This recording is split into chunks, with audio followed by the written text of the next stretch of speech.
Announced by Bethesda to be the biggest Starfield update to date, players that wanted to test out its 100 fixes and improvements have been able to do so with the Steam beta. Now this is the first of many updates that we can expect for the game, with one update dropping roughly every 6 weeks. But what impact will these updates make on a game that has sparked so much controversy amongst players for being an unfinished and unengaging experience? Because judging from Starfield's rating on Steam today, based on well over 92,000 reviews, only 62% is positive overall and only 30% is positive from the past 30 days. So Bethesda will have quite the challenge at turning the tide for their space RPG. Now with me saying that, some people will immediately say that Starfield can be saved regardless of any updates or new features.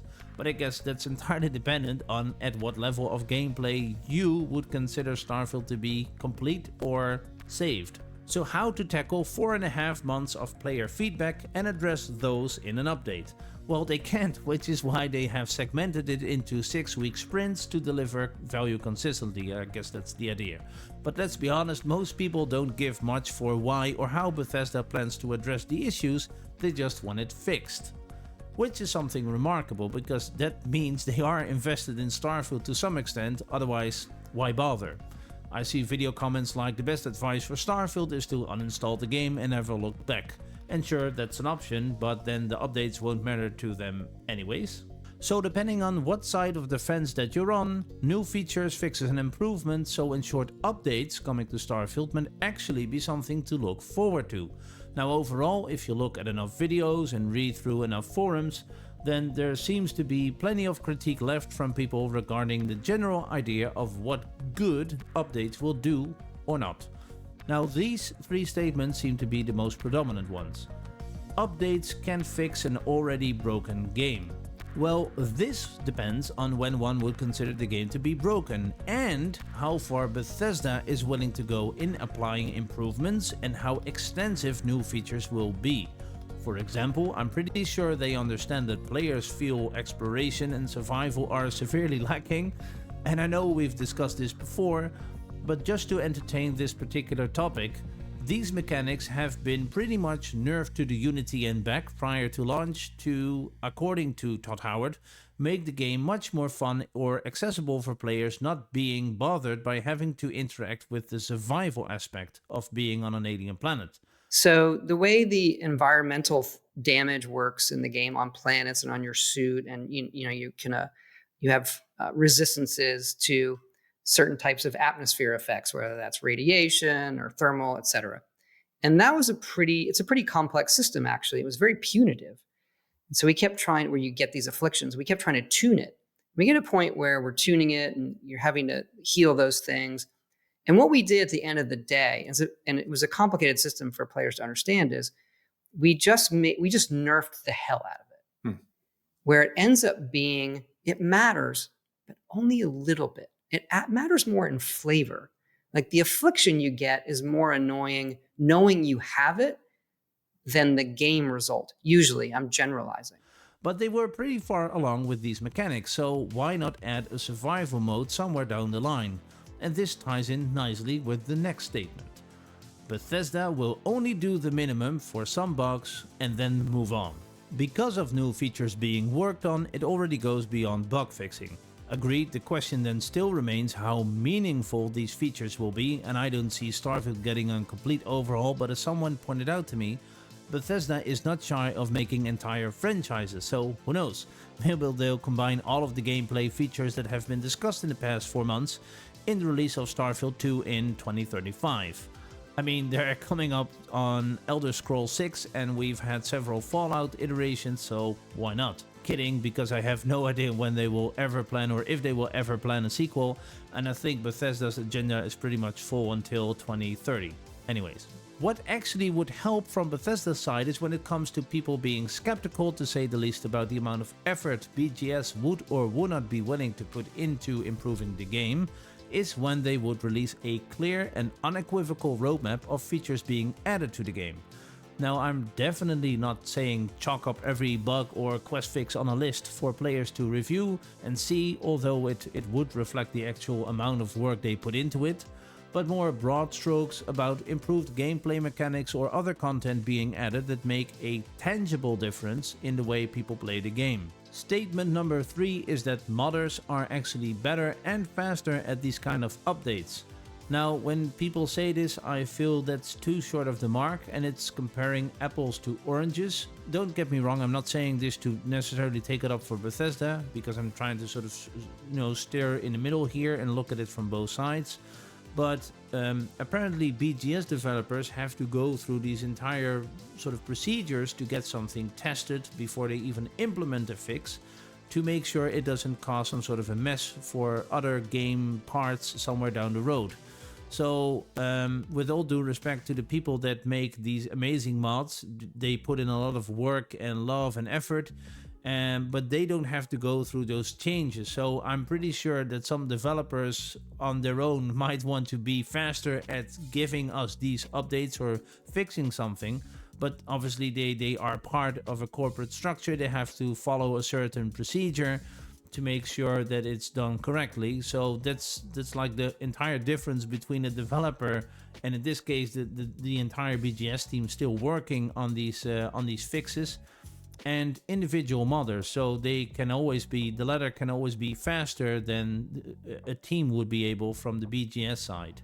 The way forward. Now, we've heard and seen by now the whole discussion about the state of Starfield, its core, if you will, that according to some people there is no way that this game can be improved.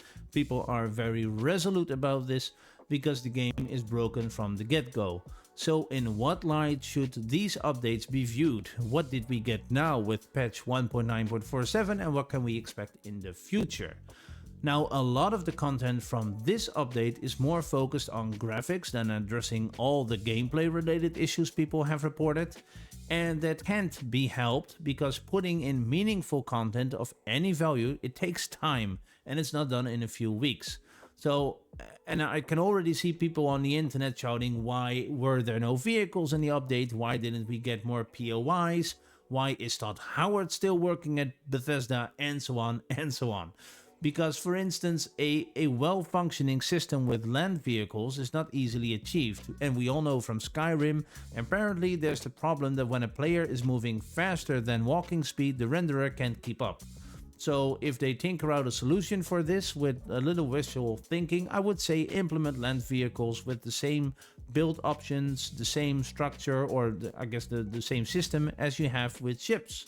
I mean, keep it uniform, give people some options, and make traversing those distances on these empty planets, make it more fun.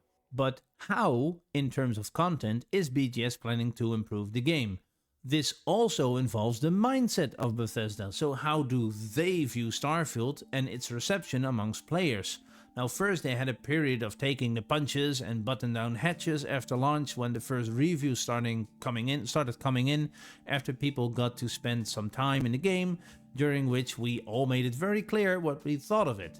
So now they get another chance to respond, but this time it's not the marketing or PR department with AI responses to Steam reviews, but more impactful, it's developers with actual changes to the game, so they have a very different mindset.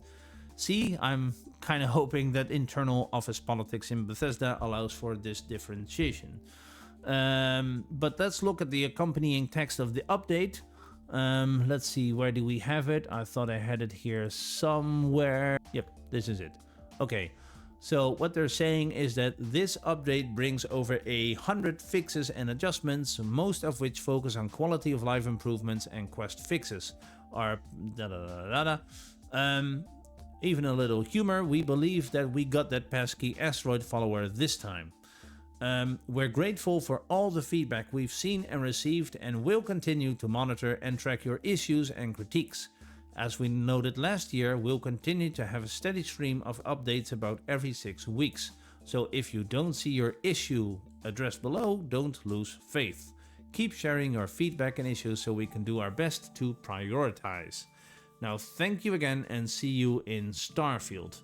So, bringing it back to the discussion about the mindset of Bethesda, I mean, they're opening up and reiterating once again that there is a steady stream of updates coming that can be expected. Now, they can't completely change Starfield overnight, if Bethesda would want to do that at all.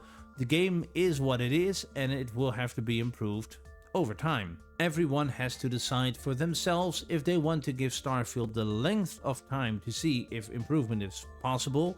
I mean, at the end of the day, it's still a game, and no one is forcing you to play it, but Bethesda's clearly indicating here that they are listening to feedback and they're working on it. And in the short run, we won't see any major spectacular 180 changes, and even in the long run, Starfield won't be completely different, with less to no loading screens, 200 unique POIs instead of 20-ish, and actual spaceflight in such a way that it puts the scale of the universe in perspective, where you won't feel like fast traveling all the time. Now, this would be too much of a fundamental change to the game, but if you find yourself not belonging to the group of players that loves or likes Starfield what it is right now, I do feel it would be worth just checking it out in a few months to see what these regular updates, perhaps combined with some DLC, might bring for an improved experience, because you never know, you might actually be surprised. Let's keep some hope and some faith. Do you think a redemption arc for Starfield is possible if Bethesda will make it happen?